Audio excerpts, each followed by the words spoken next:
¿Qué tal, chicos? Buenos días. Vamos a iniciar la sesión pasando asistencia.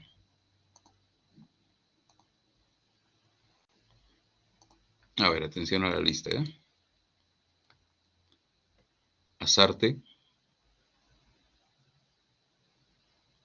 Bayón, Profesor presente. bien. Calle, Buen día, profesor presente. ok. Campomanes, Presente, profesor. Buenos días. buenos días. Canchán,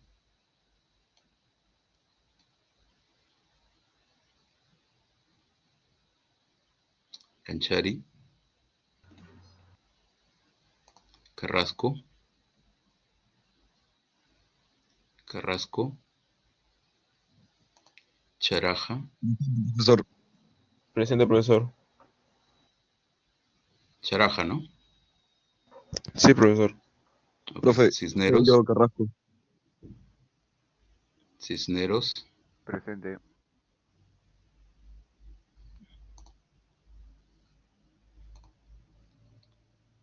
a ver, Cisneros, no lo escucho. Ok. Coronel, Presente, profe. Buenos días. ok, buen día. Cruz, Buenos días, profesor. Presente. ok.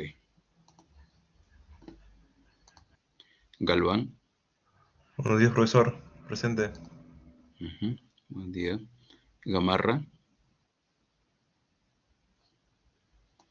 Gamarra, Gamboa, Presente, profesor. Buenos días. Guevara, Presente, profesor. Buenos días. buenos días.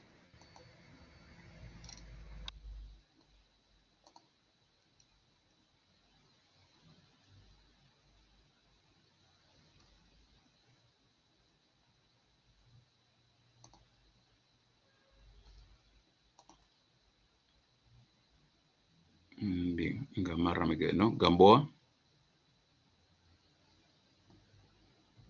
Presente, Guevara, profesor. Buenos días. Gamboa, Guevara, presente. Guevara presente, profesor. Laitén, Presente, profesor. León, Presente, profe León. Montoya, Presente, profesor. Peláez, Buenos días, profesor. buenos días. Peña, Presente. Puente, Presente, profesor. Quinto, Presente, profesor. Quispe,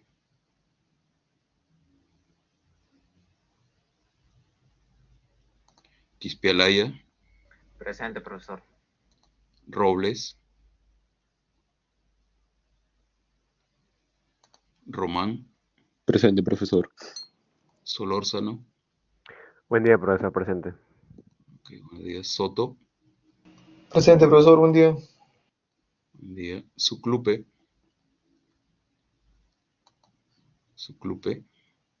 Tarazona,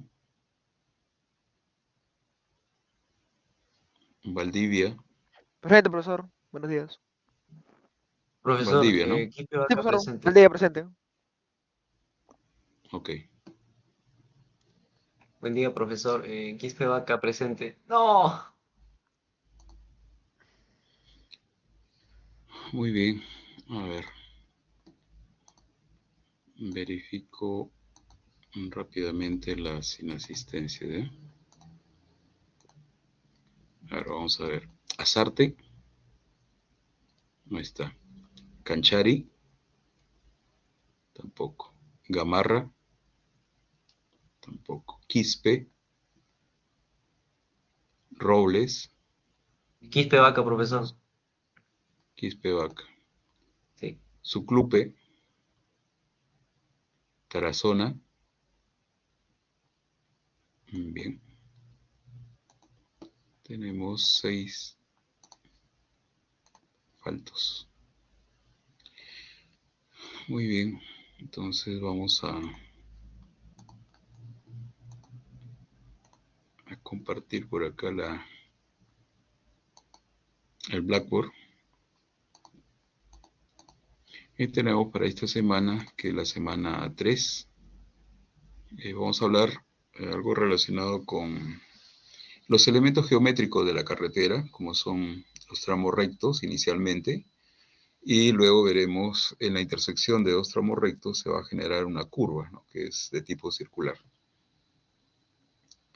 Entonces, eso es lo que vamos a ver, y ustedes, como parte de su trabajo blended, durante la semana van a, como ya tienen la línea de gradiente, van a hacer un suavizado de esa línea para generar lo que nosotros llamamos la línea de tangentes, ya que ahora lo vamos a explicar.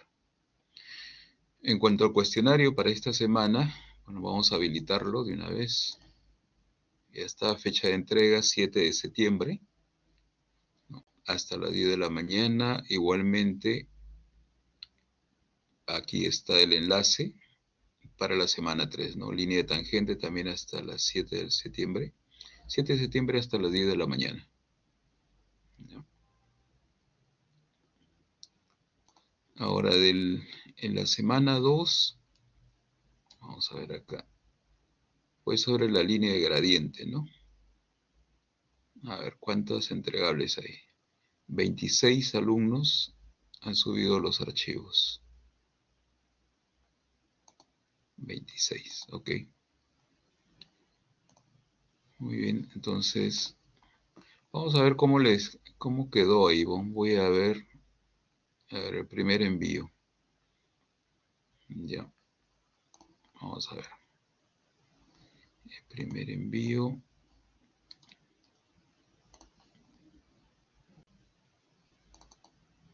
Acá en un grupo 2 aparece.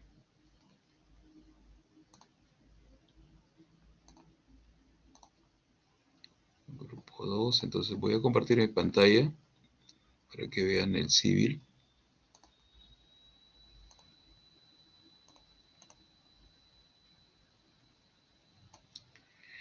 Este es su envío, ¿no? Es un grupo 2, por ahí he visto un alumno enviado esto. Ok, han generado la superficie que falta editar, y por acá veo 2 trazos. 3, ¿no? Acá hay 3 trazos. Justamente esa de acá son su línea de gradientes. ¿Sí? Bien, pero hablando de la superficie, ¿no?, inicialmente hablando de la superficie, esta parte que está acá abajo no es, la parte de abajo no es la superficie en sí, porque en esta parte de abajo no se les ha dado curvas de nivel, solamente en la parte que está arriba, digamos, por eso que se han generado las curvas de nivel. Y acá hay un pedacito también que no debería ir, ¿no? Estas que parece una cizalla, no debería estar.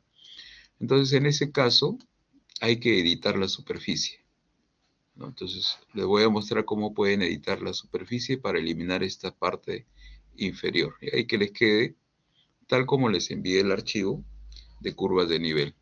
Entonces, para editar la superficie, ustedes le dan clic. Pero antes de continuar, ¿me confirman si se ve la pantalla de civil? Sí se ve, ¿Me profesor. avisan? Sí, profe. Ok. Ok, entonces, ya yo le decía, le dan clic, se marca toda la superficie, pero arriba también aparecen nuevos iconos, ¿no?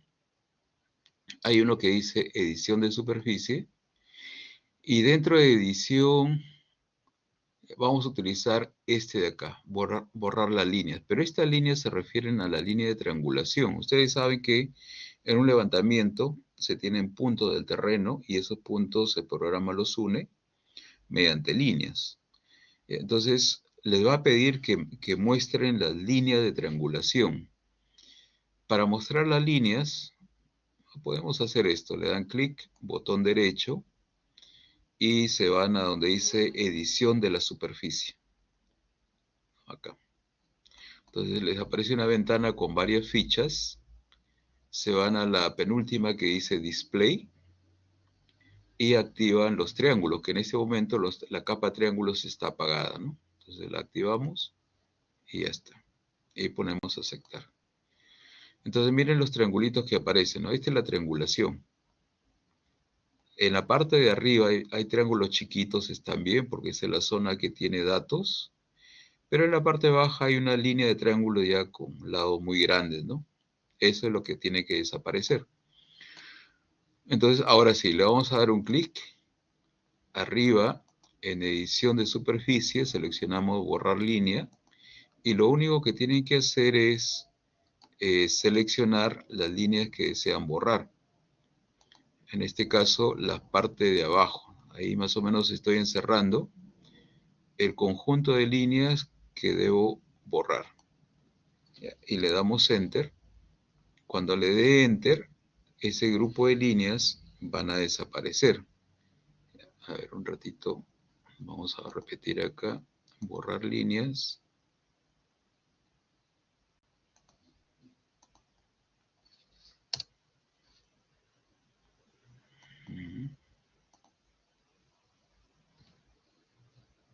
No me permite borrarlas, qué raro. A ver, vamos a repetir acá. Agregar, borrar líneas. Sí, borrar líneas es. Y a ver si le doy clic. Acá una línea.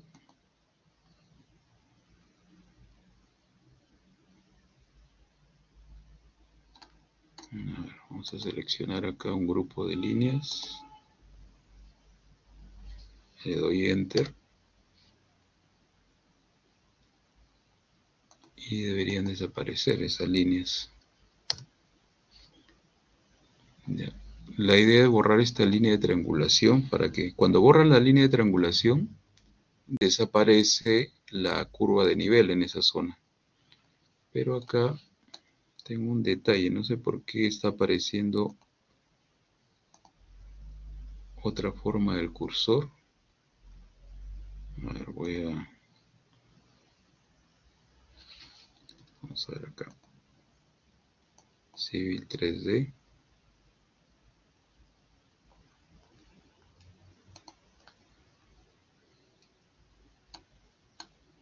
Ya. A ver, vamos a repetir por acá. Acá, agregar línea, borrar línea. Y me pide seleccionar los ejes, ¿no? En la parte, en la línea de comando dice seleccione los ejes, o sea, la línea que deseo borrar. Ahí están.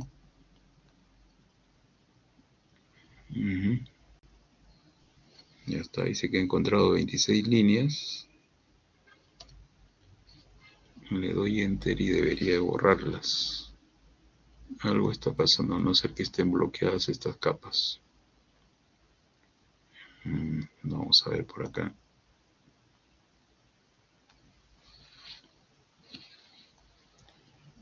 Gradiente, gradientes.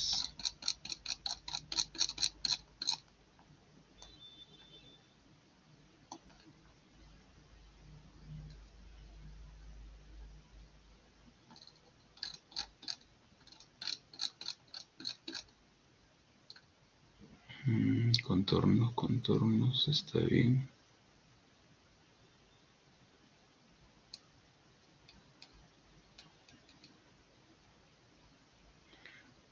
Bueno, aparentemente está bien, pero no quiere borrarlas.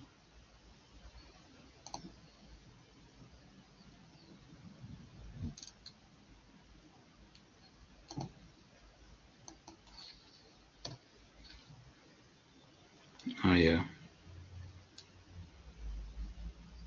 Ese cursor que aparece como una X, ahí dice Zoom para editar. Cuando le doy Zoom, ahí desaparece. Entonces cuando desaparece en ese momento, parece que hay que seleccionar las líneas acá. Luego le dan Enter y ya la borró. Ya, parece que previamente había que hacer un zoom en esa zona.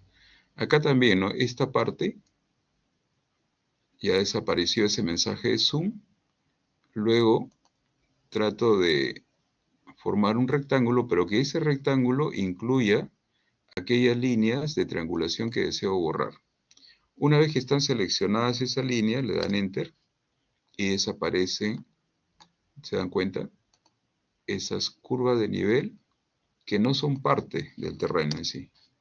Ahí está. Ahora sí queda mejor. Y arriba, acá también hay un grupo de líneas que no deberían estar, ¿no? Entonces, si están muy pegadas, podemos hacerlo por partes. Tomo este conjunto de líneas, Enter, y ya desapareció. Por acá puedo hacer un zoom, selecciono algunas líneas adicionales y ya está prácticamente. Ya hemos editado esa línea, ¿no? ¿Ven? Ahora sí, botón derecho, nuevamente me voy a edición y voy a apagar la capa de triángulos, tal como estaba inicial. La apago y ven, ahora se ven las curvas de nivel, tal como les envié, ¿no?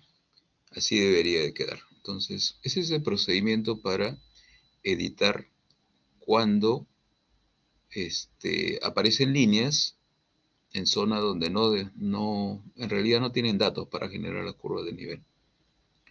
Bueno, ahora ya se ve más presentable y luego acá se observan las líneas de triangulación, ¿no? Cómo se han generado estas líneas que son las líneas de gradientes.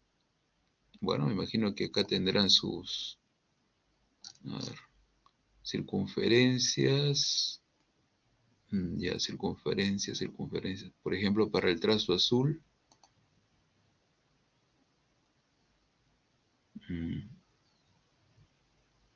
Trazo azul, este debería ser el trazo negro.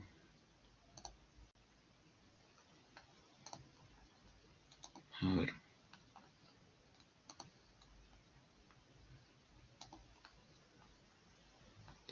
Vamos a ver por acá. Circunferencias. Y acá hay una capa de circunferencias. Hay 3, ¿no?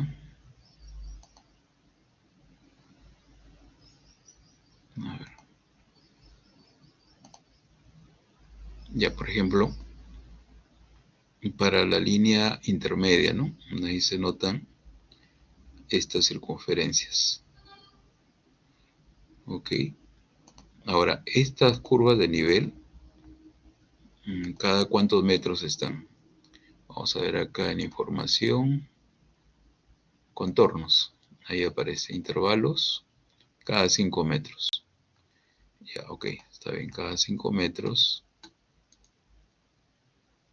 Han empezado trazando esta primera circunferencia y corta en este punto, que vendría a ser el centro de la siguiente circunferencia. Y así han ido avanzando, ¿no? Bien. Entonces han trazado una polilínea con pendiente de 5%, orientando ese trazo hacia el otro punto 2, ¿no? Bien, pero en la última circunferencia, acá tienen un tramito y no llega, bueno, llega al borde de la circunferencia, ¿no? Y ya, bueno, prácticamente es, acá lo han cerrado con un segmento chiquito. Y a ver, último tramo. Ya, el último tramo yo creo que podría ir de frente, ¿no? Así como está el de la línea azul, de frente. Ya, porque la diferencia ya para llegar al punto 2 es pequeña, ¿no?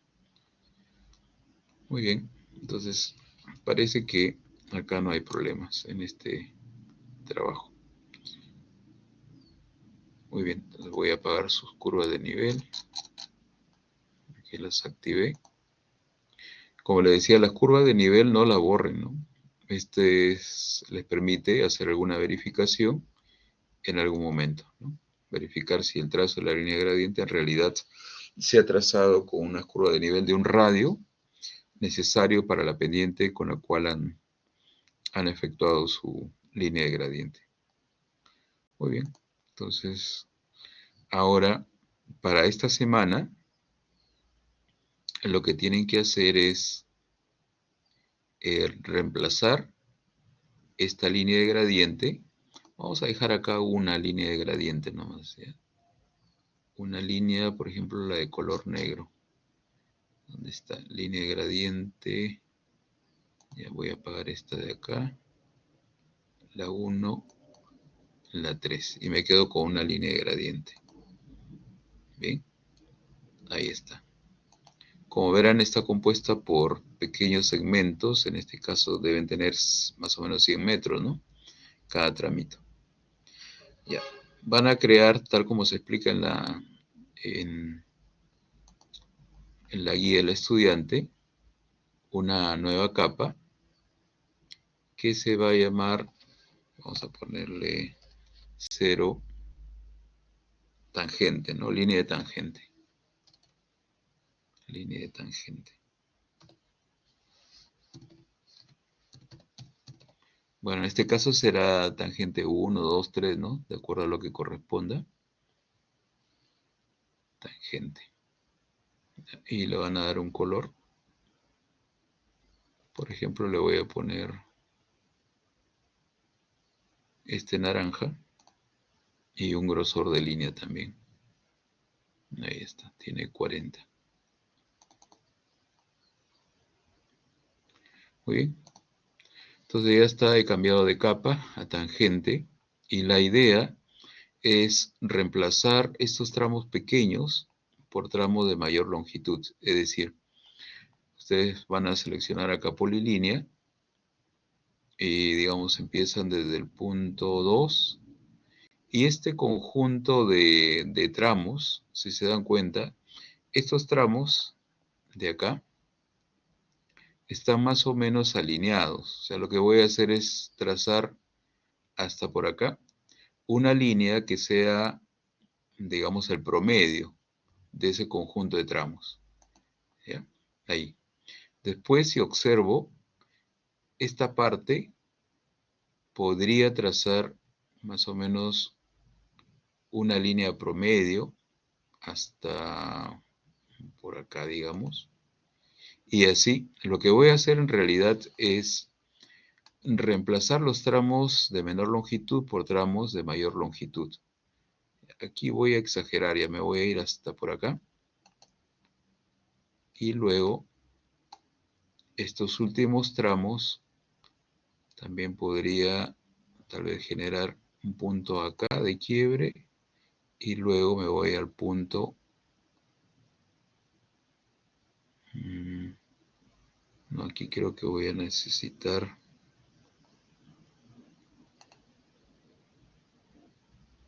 Tal vez podría venir por acá. Y luego llego al punto 2. Así.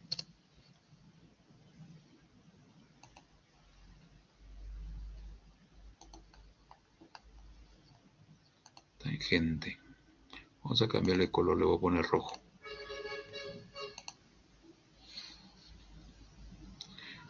Ya. Entonces noten, ¿ah? Esta línea de color rojo que estoy denominando línea de tangente está casi superpuesta con la línea de gradiente. Recuerden que no debería apartarse de la línea de gradiente, porque la gradiente es la que genera cero movimiento de tierras. ¿Ya? Entonces me preguntarán, ¿y en qué se diferencian estas dos líneas? En que la línea de tangente, la de color rojo, es una línea cuyos tramos son de mayor longitud. ¿Ya? Ahora, ¿qué longitud más o menos deberían de tener los tramos de la línea de tangente? Si el terreno es más o menos plano, yo diría unos 300 metros. Si el terreno es un poco accidentado, unos 200 metros. Acá, por ejemplo, noten que de la línea de gradiente tengo dos tramos y un pedacito. O sea, ahí son más o menos 200 y tantos metros. Ya, esos 200 y tantos metros han sido reemplazados por este tramo de línea roja. Después, hacia la izquierda, por acá tenía de la línea de gradiente, tengo 1, 2, 3 tramos, o sea, unos 300 metros. Esos 300 metros los he reemplazado por un solo tramo de la línea roja, que es este de acá. O sea, este segundo tramo de la línea roja tiene unos 300 metros aproximadamente. Es lo que les comentaba, ¿no? Cada tramo de la línea de tangente, más o menos unos 300 metros. ¿Ya? ¿Por qué 300 metros? Porque posteriormente en estos puntos de quiebre, acá van a colocar curvas circulares. ¿Ya? Acá y por acá también va a haber otra curva circular. Entonces, esas curvas circulares van a hacer que este tramo recto tenga una menor longitud, ¿no? O sea, este tramo recto ya no va a tener 300 metros, sino, no sé, 200, 220, dependerá del radio de las curvas que voy a colocar.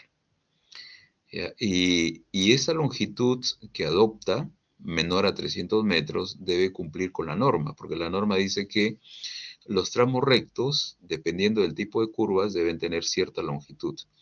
¿Ya? Y es lo que vamos a ver. Entonces, si nosotros empezamos trazando una nueva polilínea llamada línea de tangente, cuyos tramos son de alrededor de 200, 300, y luego van a disminuir por efecto de la inserción de curvas circulares, lo que me queda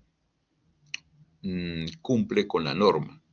Pero si elijo tramos muy pequeños de 150, por ejemplo 120, coloco las curvas, me va a quedar tal vez 80 metros, 70 metros, y es posible que esas longitudes ya no cumplan con la norma.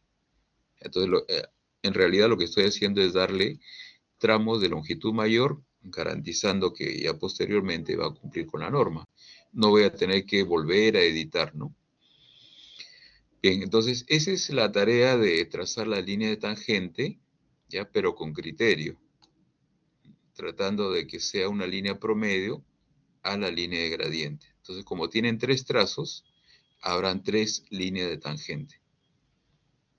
Ya, y bueno, una vez que han trazado su línea de tangente, la línea de gradiente la ocultan, ¿no? Por ejemplo, acá la línea de gradiente es la número 2, acá la apago. Y me quedaría únicamente la línea tangente, que la voy a llamar línea. Esta en realidad debería ser la línea tangente 2, ¿no? 2 debería ser así. ¿Por qué? Porque generada en base a la línea de gradiente 2. Y así. Bien. Muy bien. Entonces, noten que acá ya se observan los puntos de inserción. Esta línea luego la van a convertir en un elemento del programa Civil. Y para convertirla en un elemento de Civil, pues la pueden seleccionar acá.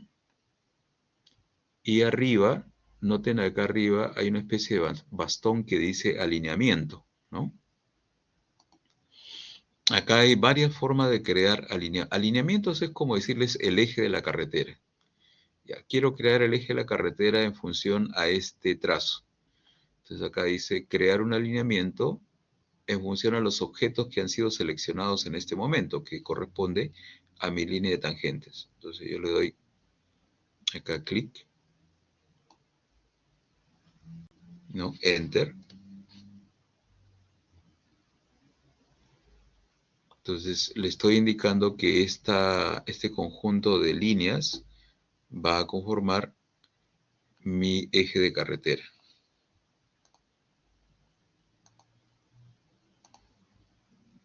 Ok, quería verificar si estaba grabando.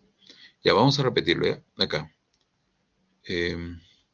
Crear un alineamiento a partir de objetos, selecciono mi línea de tangente, le doy Enter, y cuando le dan Enter, van a notar que más o menos a la mitad de la línea de tangente aparece una flecha, acá. Esta flecha les indica el sentido de incremento de las progresivas. Es decir, tal como está, mi progresiva 0 estaría a la derecha. O sea, empezaría por acá, en este punto. Si ustedes desean que el kilómetro 0 empiece acá, en este punto que está a la izquierda, le dan clic donde dice reverso. Y esto hace que esa línea apunte hacia el otro punto.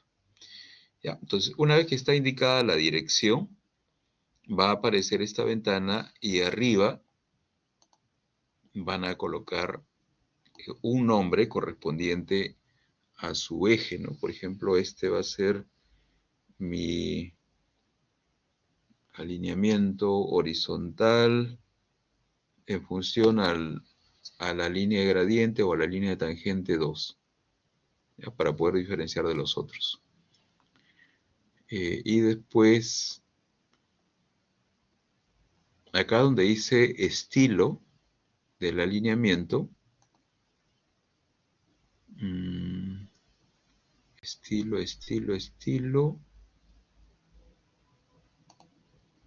A ver, y en etiquetas, acá está bien. Pero acá en estilo, debería aparecer un estilo en castellano. No sé si el grupo 2 importó el estilo que les envié. Bueno, pero me parece que había un estilo acá en castellano. Pero lo vamos a dejar acá. Y luego más abajo, en etiquetas, acá sí ponen etiqueta del alineamiento. Este cuadrito no lo activen, porque si ustedes lo activan, va a generar en cada punto de intersección curva de 200 metros. Esas curvas posteriormente le voy a dar radio. Y bueno, otro detalle importante es que acá hay otra ficha que dice criterio de diseño. En criterio de diseño es para indicarle la velocidad de diseño con la cual ustedes van a trabajar, ¿no? Ya previamente cada grupo ha definido su velocidad de diseño. Supongamos que es 50. ¿Ok? Entonces le ponen 50, nada más. Acá automáticamente les pone que va a empezar en la progresiva 0, es decir, en el punto que está acá a la izquierda. Listo. Y luego ya podemos presionar acá el botón OK. Bien. Y van a notar que en el punto de inicio, acá les pone progresiva 0 y también su velocidad de diseño, que acabo de indicar. Y cada 100 metros va a colocar etiquetas a lo largo de esta línea. Bien, y en los puntos de quiebre también le coloca la progresiva correspondiente, ¿no? Los PI. PI son los puntos de intersección de los tramos de la línea de tangente. Y cuando llega hacia el otro punto, acá también le coloca la progresiva, ¿no? Entonces, este alineamiento tiene 1233 y algo metros. ¿Ven? Gonzalo, ¿tiene una consulta? Sí, profesor, disculpe que haya llegado tarde a su clase, sino es que hace como 15 minutos se me fue la luz por problemas de mi zona y preguntaba si es que podría considerarme la asistencia a pesar de haber llegado tarde, disculpe. Ya pasaron ya más de 15 minutos.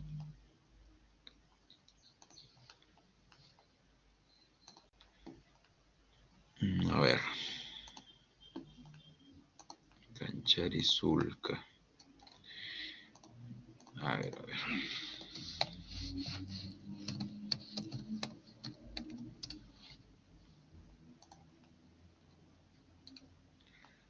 Cancharizulca. Ya. Sí, disculpe, profesor, si no, la próxima vez no va a pasar, voy a tomar medidas si es que vuelve a pasar este tipo de situación. Y bueno, aprovechando de la próxima vez, Sí, ya, esta es la última vez que hago una corrección de asistencias por X motivo, ¿ya? X motivo. Ya más o menos yo empiezo a pasar lista a eso de las 10:10, 10:12. Y a las 10:15, más o menos, verifico si es que algún alumno ingresó. Porque la tolerancia es de 15 minutos. Ya ha pasado los 15 minutos. Ya posteriormente no voy a hacer correcciones en la asistencia. Muy bien. Entonces, a ver. Estábamos en este detalle, ¿no? Ya. Yo les estaba comentando este procedimiento para crear este nuevo objeto que se denomina ya el alineamiento. Se genera en función a la línea de tangente. Pero se les dio una plantilla, ¿no? Yo me imagino que ya el grupo ha cargado la plantilla. ¿Cómo se cargaba la plantilla? Bueno, primero se graba su trabajo y luego, ¿qué más hacía? Allá, en la parte de arriba, en el menú Manage, activaban la flechita de color azul y esto les abría una ventanita para que seleccionen la plantilla. La plantilla que yo les envié, ¿cuál fue? Vamos a ver por acá, 24.1, 24.2, plantillas, 24.2, plantilla superficie. Ya, le dan clic. Esa plantilla tiene activado ya unos formatos que los va a mostrar en esta ventana. Ahí está leyendo. Ya, lo que están digamos acá, estos cuadraditos verdes, en superficie, en alineamiento, en profile view, bueno, esos son formatos ya creados. Y si queremos incorporar esos formatos a nuestro dibujo, bueno, simplemente no lo desactiven, ¿no? Acá presionan OK, les indica que se van a importar estilos de esa plantilla, le ponen aceptar, y empieza la importación. Como pueden ver en la parte inferior derecha, hay una barrita azul, ¿no? Dice, está verificando, incorporando las plantillas.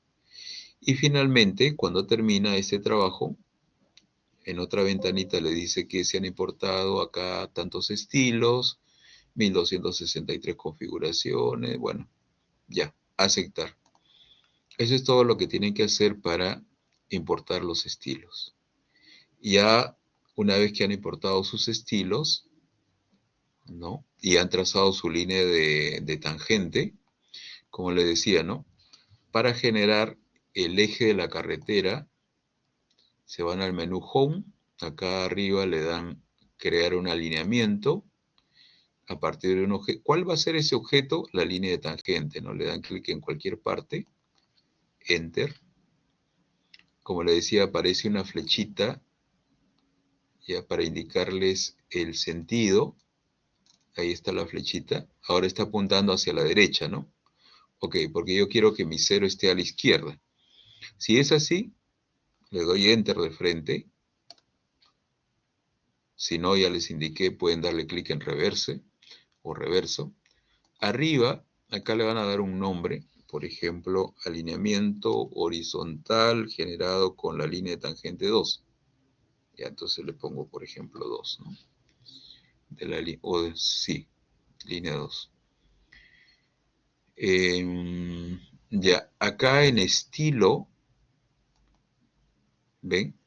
Hace un momento no aparecían estilos en castellano, pero ahora sí aparece uno acá que dice diseño. Entonces, es el único. El resto está en inglés. Ya lo pueden seleccionar. Y abajo, en etiquetas, ponen etiquetas del alineamiento, que también es el único que aparece en castellano. Etiqueta del alineamiento.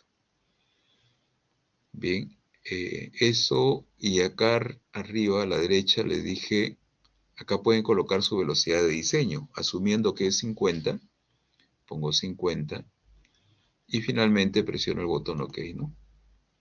Entonces ya con esto se ha creado su alineamiento, como lo vemos por acá.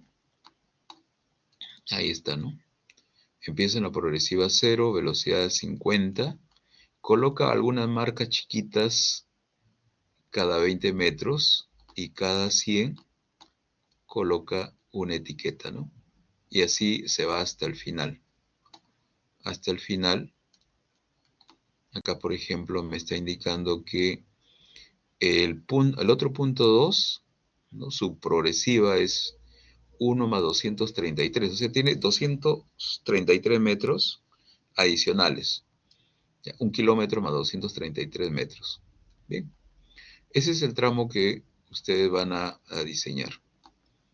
¿Ok? Les debería de quedar así. Este es el objeto creado por el programa Civil. Y con este objeto que viene a ser el eje de la carretera, ya posteriormente van a ir incorporando elementos curvos en cada uno de sus puntos de intersección.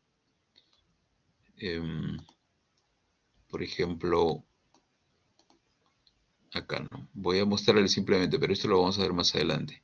Hay opciones para insertar curvas especificando el radio entre dos tramos. Este es el que vamos a utilizar. Me pide cuál es el primer tramo, cuál es el siguiente tramo. Acá hay dos opciones, ¿no? Mayor o menor a 180. Esto se refiere al ángulo de la curva circular, el ángulo central de la curva circular. Usualmente esos ángulos en el centro son menores a 180. Entonces acá le pongo menor a 180 grados. Y luego pregunta por el radio. Supongamos que acá voy a insertar una curva de radio, no sé, pues 100 metros. Pongo 100, enter, otro enter. Y como verán, ahí aparece la curva de radio 100. Me indica la progresiva donde empieza la curva y también al otro lado la progresiva donde termina esa curva. Entonces se darán cuenta que así ya vamos a ir dándole forma a nuestro aliento.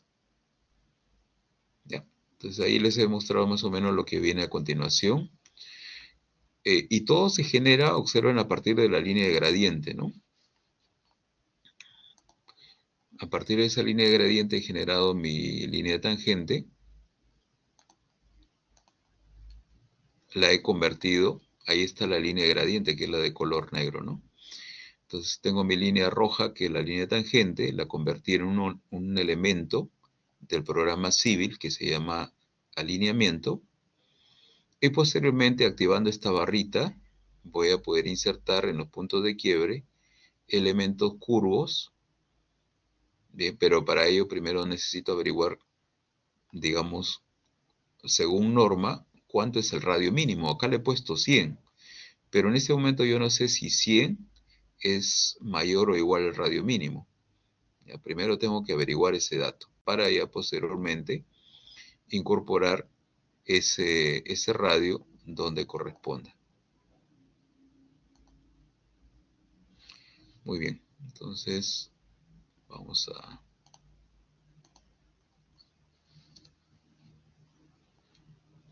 dejarlo como estaba. Voy a cerrar acá. Y bueno, entonces vamos a ver, o hasta acá no sé si tienen alguna consulta antes de ver la teoría de esta parte. Es una teoría que ustedes lo tienen en la semana 3. No, ahí está la teoría. A ver, carreteras.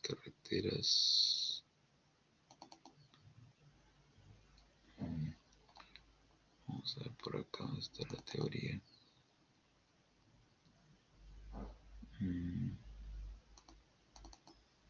Ya.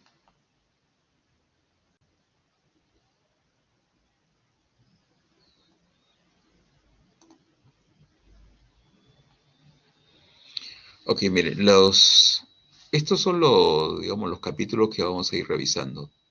Tramos tangentes, visibilidad, radio mínimos, peraltes, visibilidad en curvas, curva de transición sobre anchos.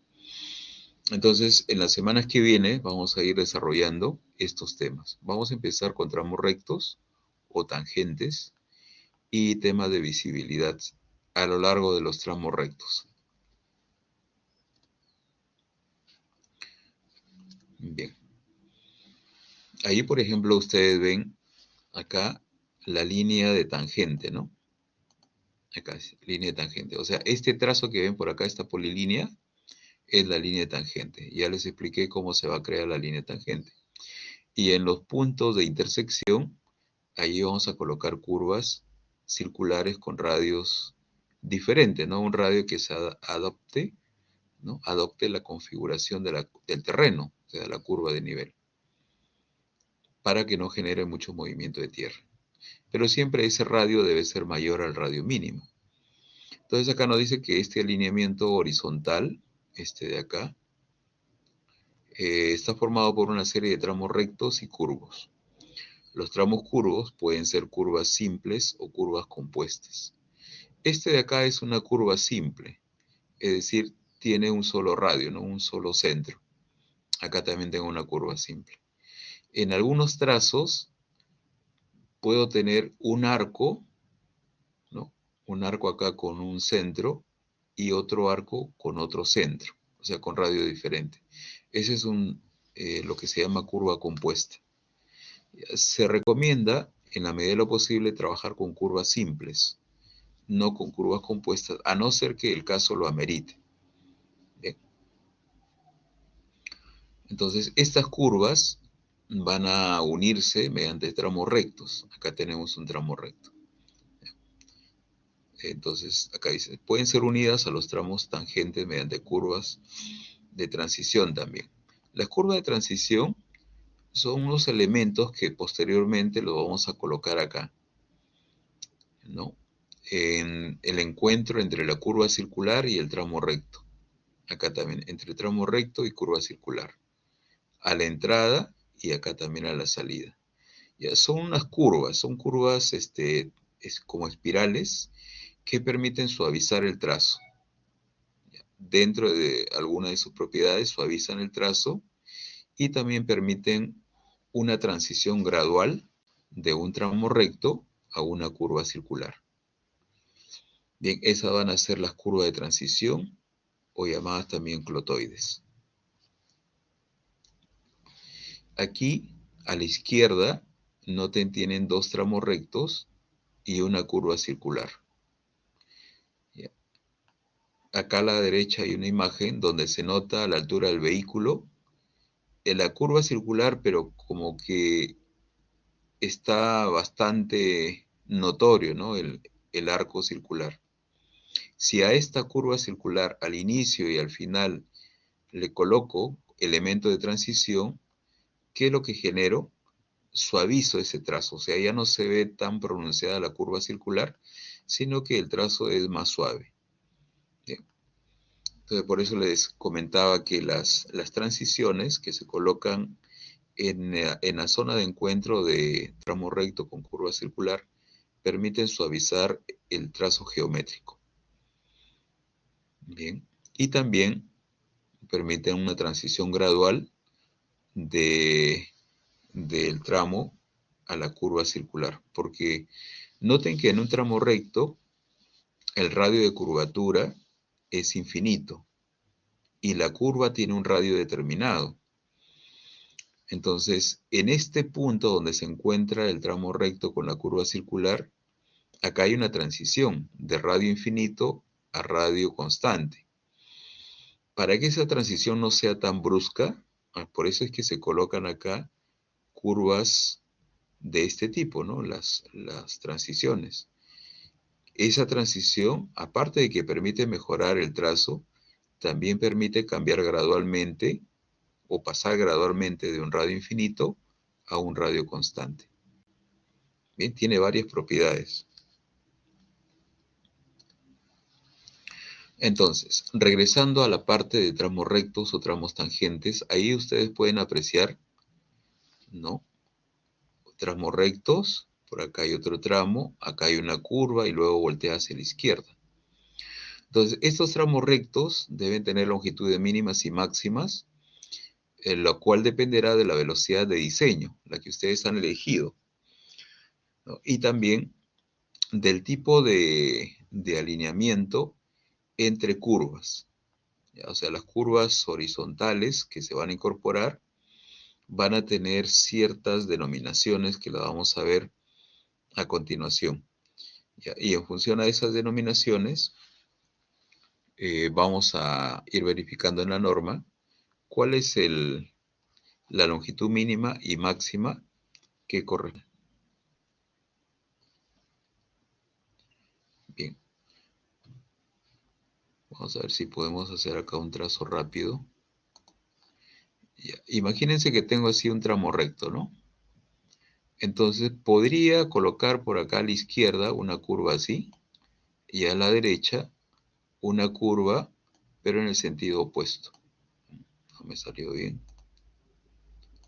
Vamos a borrar por acá.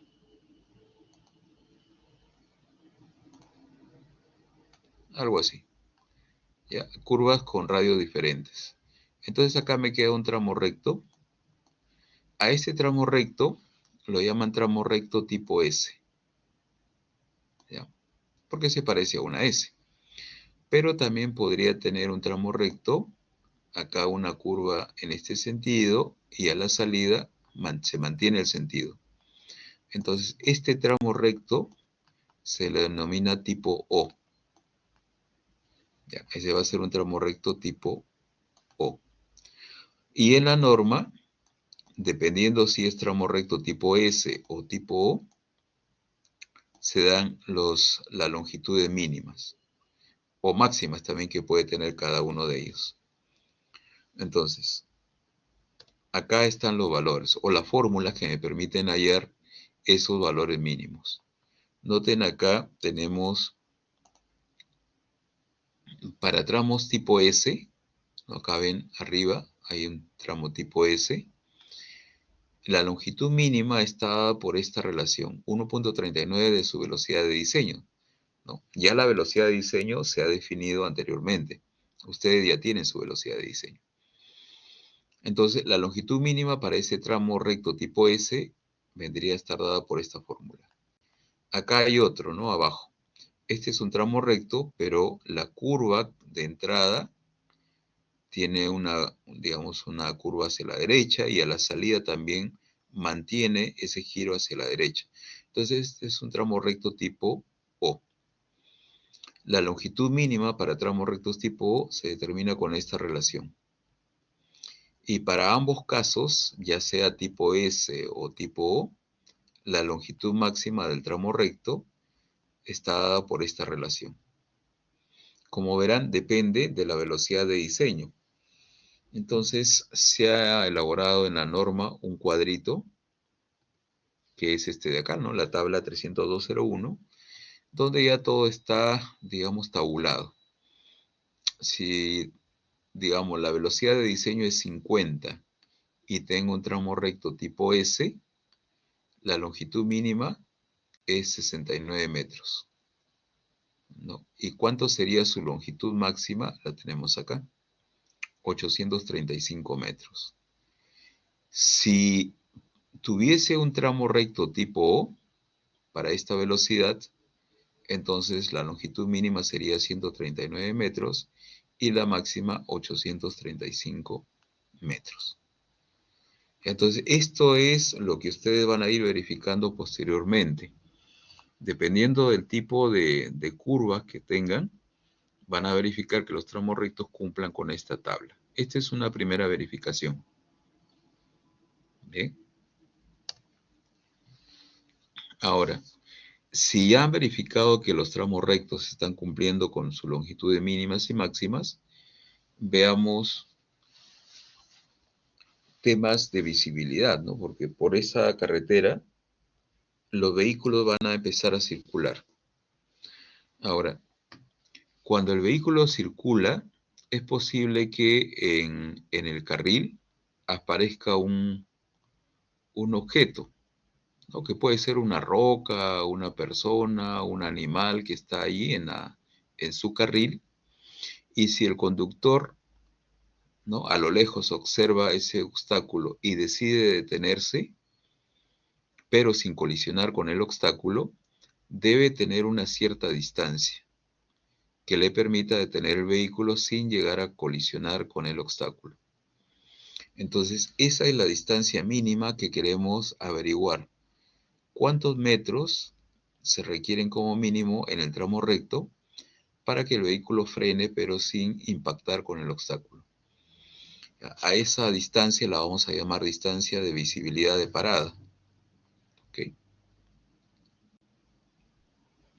Entonces acá dice, ¿no? Es la distancia mínima que se requiere para que se detenga un vehículo que viaja a una determinada velocidad, ¿no? Su velocidad de diseño, antes de que alcance al objetivo inmóvil que se encuentra en su trayectoria. Entonces, para el caso de la norma peruana, se tiene para el obstáculo, se considera, ¿no? Para los cálculos, que este obstáculo va a tener una altura mínima de 15 centímetros. ¿No? Imagínense una roca acá con una altura de unos 15 centímetros o más. Y para el vehículo, para el conductor que está en el vehículo, acá, para el caso peruano, ¿no? Se va a considerar una altura desde el ojo del conductor a la pista o a la superficie de 1.15 metros. ¿Bien? Esos son parámetros para la norma peruana. Y además, para hallar esta distancia, en realidad la podemos obtener con dos distancias parciales. ¿Por qué dos distancias? Porque cuando este conductor observa el obstáculo a lo lejos, ¿no? Debe tomar una decisión. Si va a frenar, si va a pasar por sobre el obstáculo o si se va a meter al otro carril para no colisionar con el obstáculo. Entonces, desde el momento en que lo observa hasta que decide qué hacer, el vehículo está en movimiento y ha recorrido este tramo de color verde. Acá a este tramo se le llama la distancia de percepción-reacción. ¿Por qué? Porque el conductor percibe el obstáculo y debe reaccionar. O sea, debe de tomar una decisión. ¿Qué es lo que va a hacer, no? ¿Se detiene, sigue de frente o se va al otro carril? Por eso se le llama percepción-reacción. Entonces vamos a hallar esta primera distancia y digamos, una vez que el conductor ya tomó la decisión, el vehículo va a estar por acá. Bien.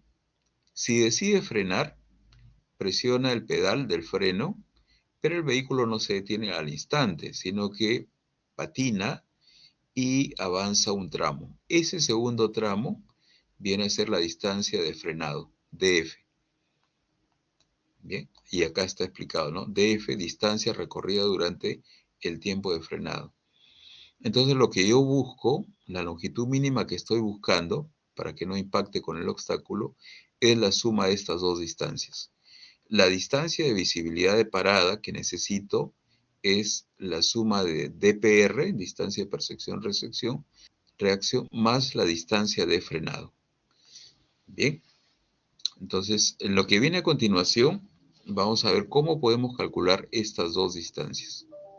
Finalmente las sumamos y ya tengo esa fórmula para poder calcular. Entonces, para la primera, que es la distancia de percepción y reacción, acá en la diapositiva, nos indica de qué depende. Depende de la reacción que tenga el conductor, ¿no? El conductor joven, de edad, tiene habilidad, destreza en el manejo del vehículo o no. Entonces depende de esas características, depende del clima también. El clima en este momento está soleado, está un poco oscuro por presencia de neblina o está lloviendo, ¿ok? Y también de las características que tenga el objeto estacionario, ¿no? Es un objeto pequeño, mediano, grande.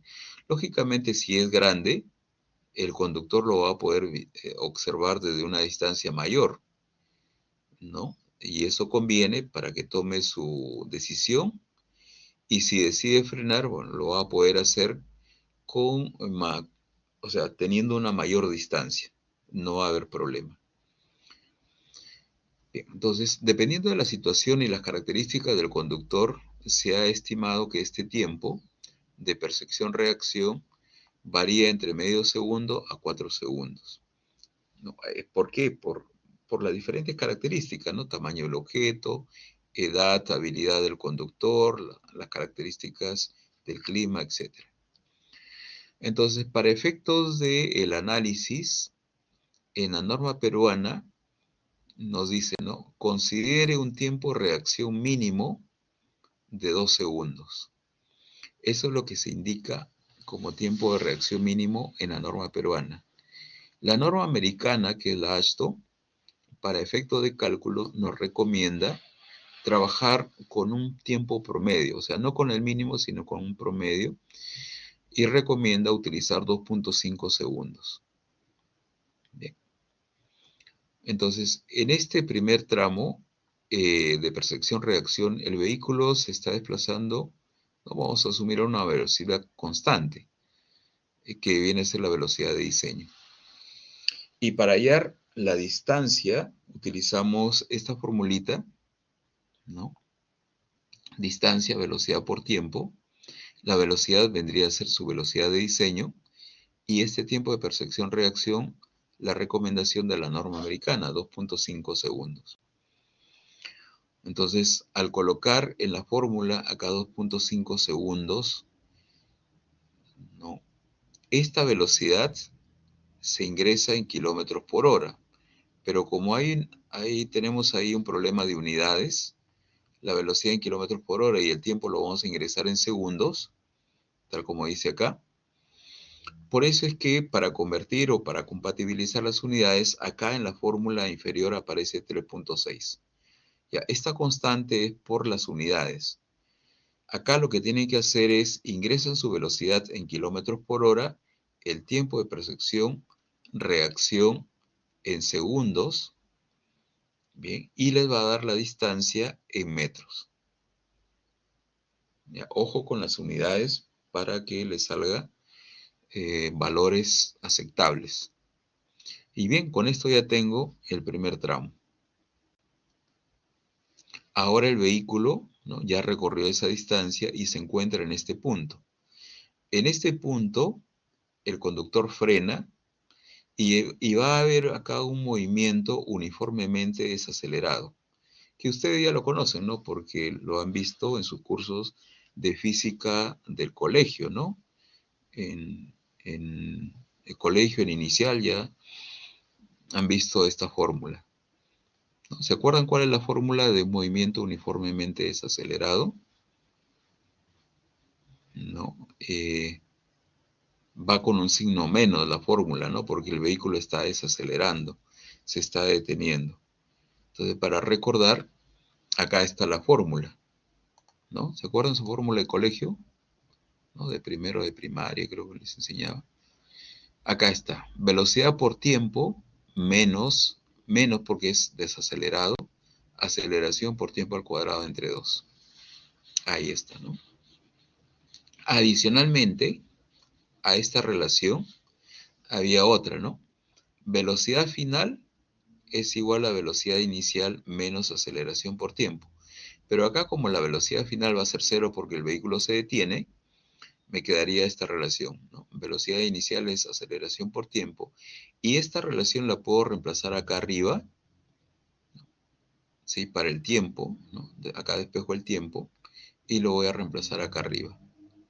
Al hacer ese reemplazo, esta distancia que estoy buscando me quedaría así. Ya, simplifico y me queda esta expresión. B cuadrado entre 2 veces la aceleración.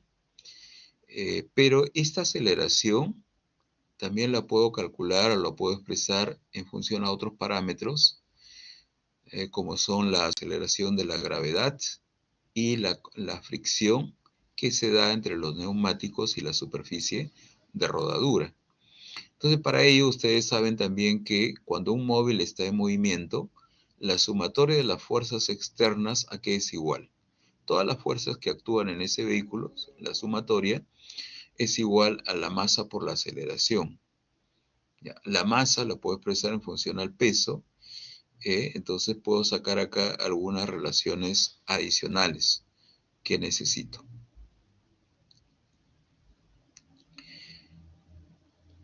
Bien.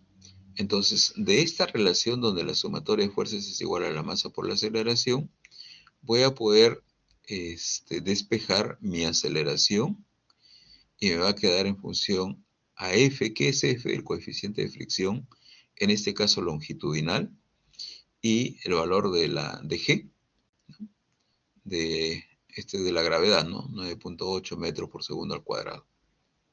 Entonces, ya teniendo esta nueva relación, la reemplazo acá arriba, ¿no? Ahí está. Y por cuestiones de unidades, finalmente me va a quedar esta de acá, la que está dentro del recuadro. Ya, B, la velocidad de diseño, se ingresa en kilómetros por hora, y F es un coeficiente adimensional, F, el cual depende de la superficie rodadura, de la rigidez de los neumáticos, la presión que tengan, ¿no?, estas llantas, y la temperatura también.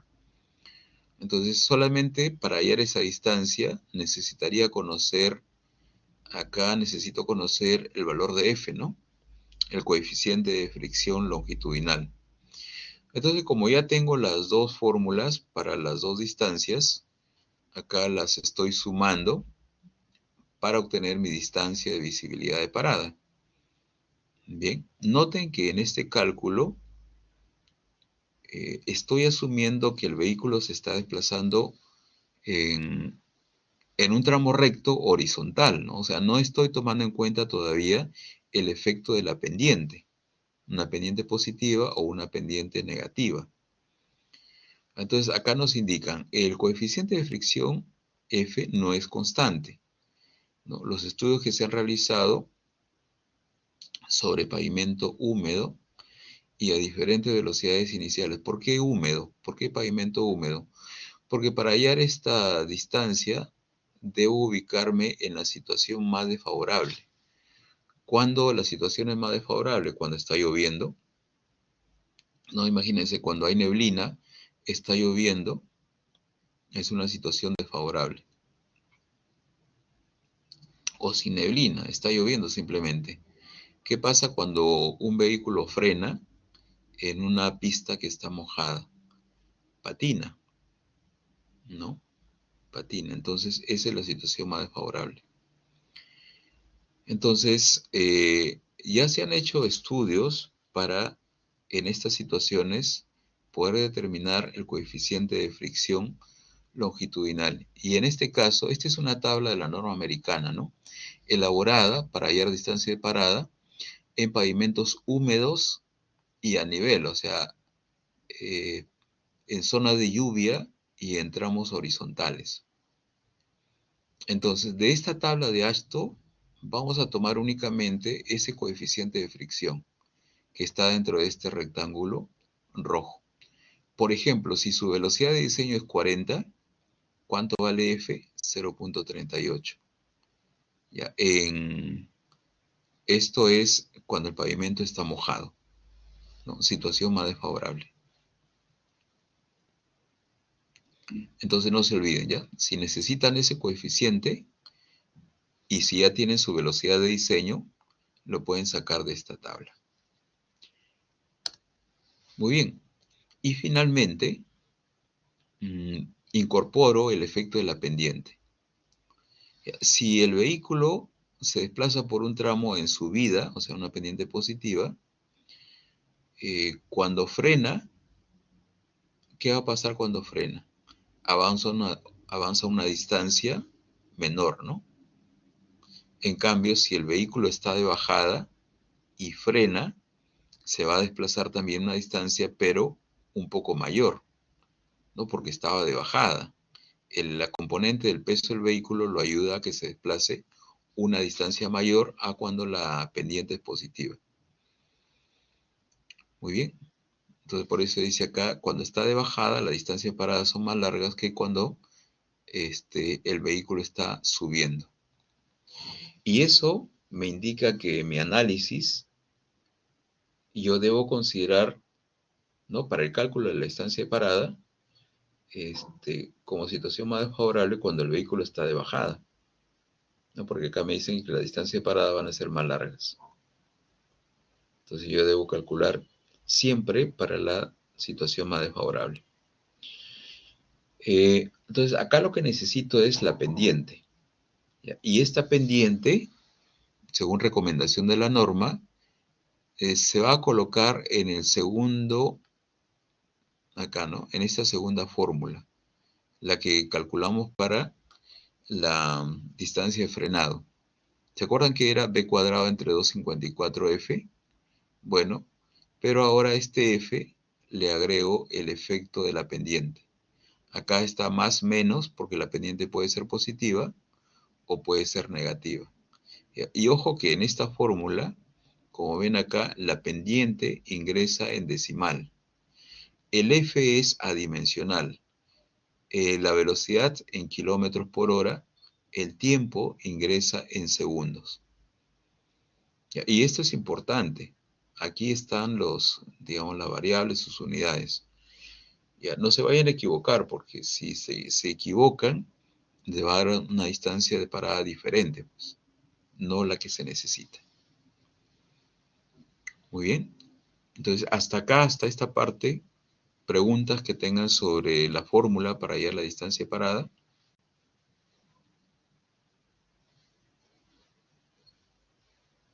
Prácticamente necesitaría conocer la pendiente, ¿no? Porque el resto ya lo tengo.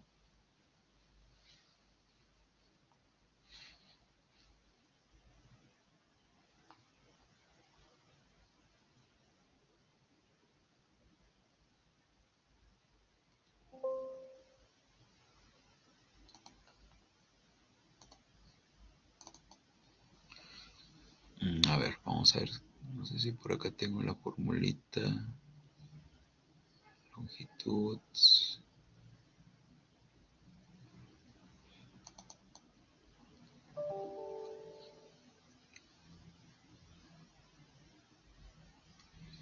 A ver, no sé si por acá tengo la fórmula. Distancia de parada.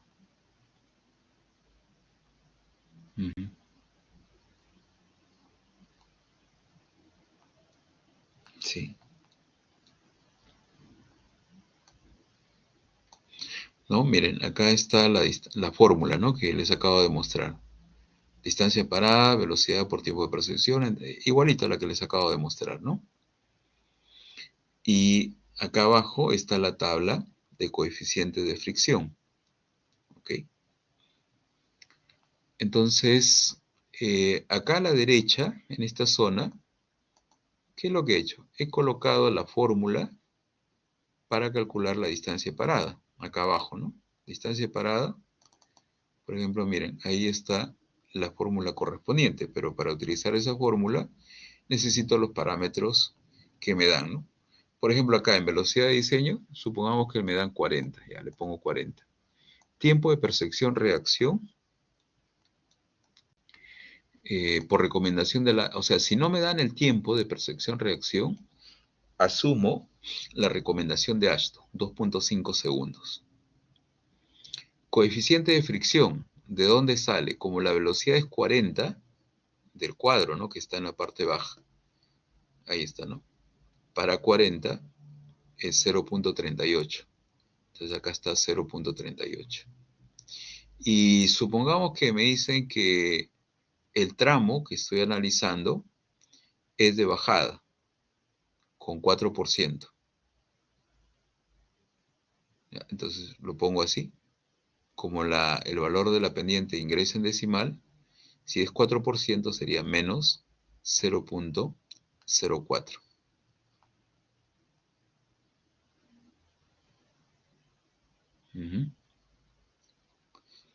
¿Está bien? Entonces, ya teniendo todos mis datos, si los ingreso acá a la fórmula, me va a salir esta distancia de parada, 46.3 metros más o menos. Si yo cambio la velocidad, por ejemplo, en lugar de 40 le pongo 60, la distancia de visibilidad de parada ahora sale 83. ¿No?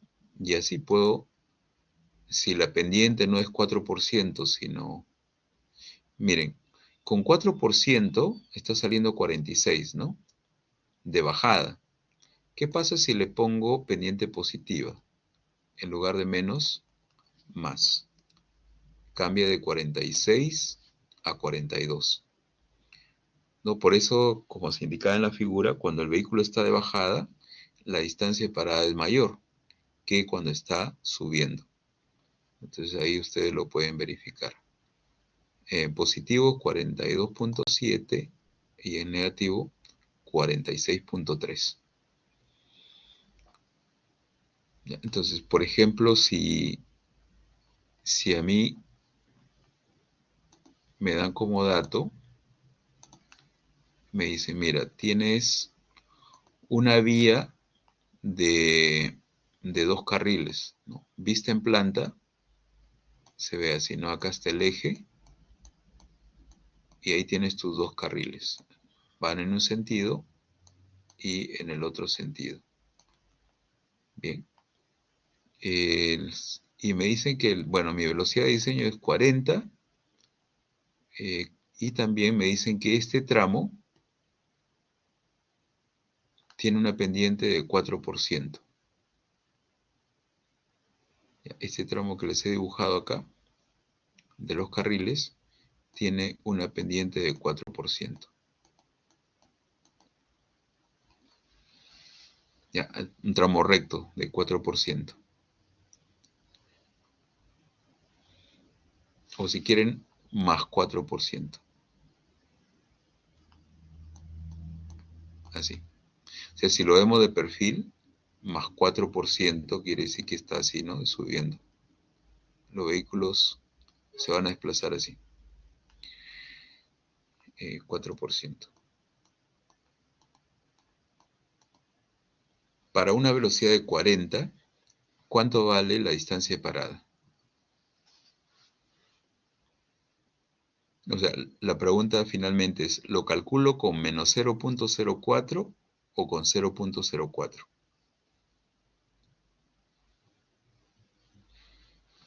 ¿Con qué signo lo calcularía? ¿Positivo o negativo?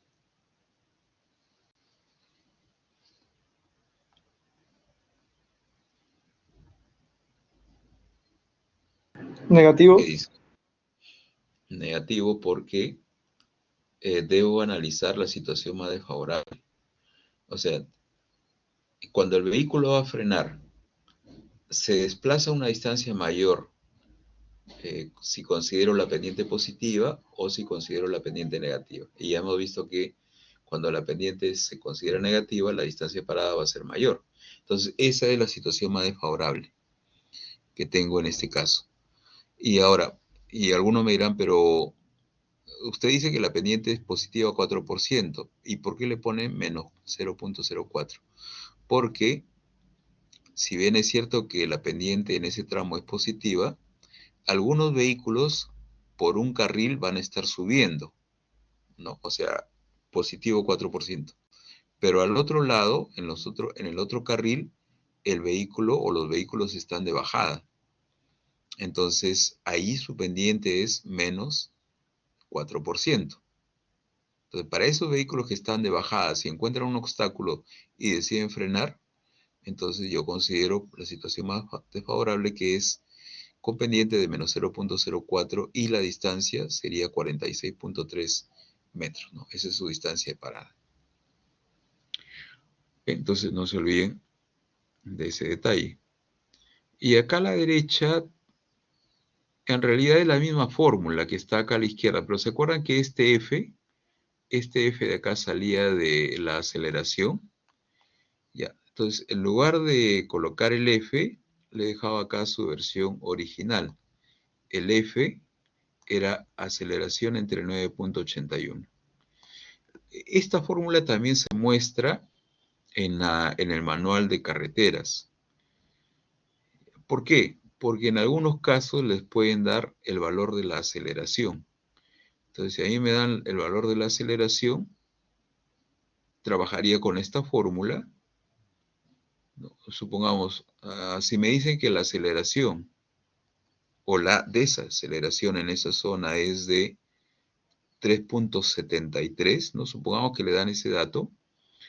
Entonces, igual, ¿no? Tendría que ingresar los parámetros,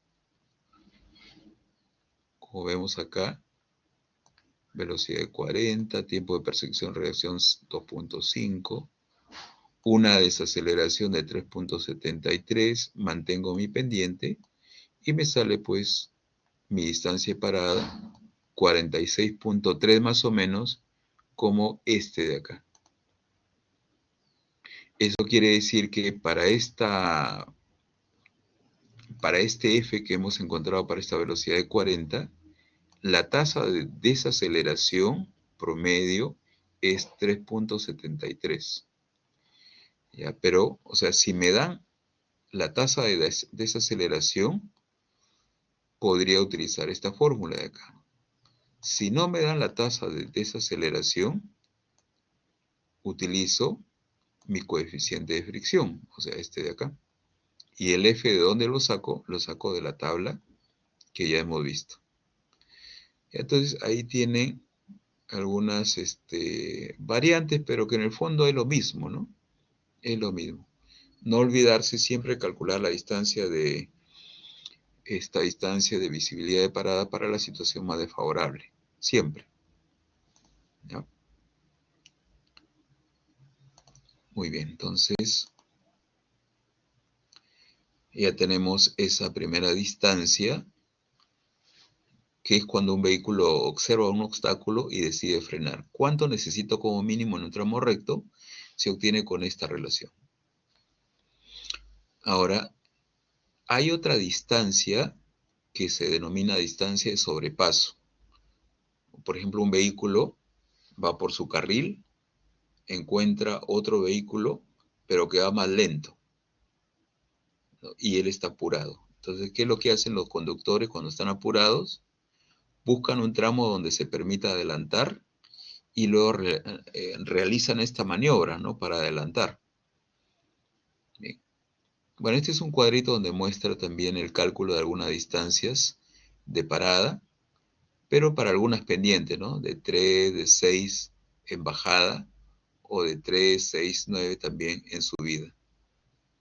En la norma hay una tabla similar, pero con variaciones cada 1%. O sea, para 3, para 4, para 5, para 6, para 7, para 8, ¿no? Con diferentes velocidades. Pero lo pueden tomar como algo referencial, algo rápido, ¿no? Digamos, si me dan el dato. ¿Cuánto vale la distancia de visibilidad de parada para un tramo recto con una pendiente de 6% y velocidad de diseño de 50 km por hora? ¿No? Una carretera bidireccional. A ver, ¿quién me responde? Pendiente de 6%, bidireccional, velocidad 50. De acuerdo a esta tabla, ¿cuánto es la distancia de visibilidad de parada?